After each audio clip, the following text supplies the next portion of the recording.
Kidney திருட்டு வழக்க தமிழக சுகாதாரத்துறை மீண்டும் கையில் எடுத்திருக்கிறது.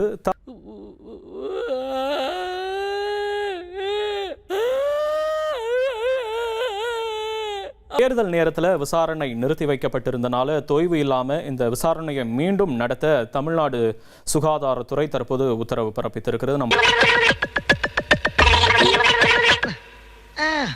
என்ன பொழப்பு மனுஷன் இன்னைக்கு இருப்பான் நாளைக்கு இருப்பான் நாளை கழிச்சு ஊருக்கு போடாம இருக்கேன். அங்க என் தங்கச்சிக்கு சடங்கு.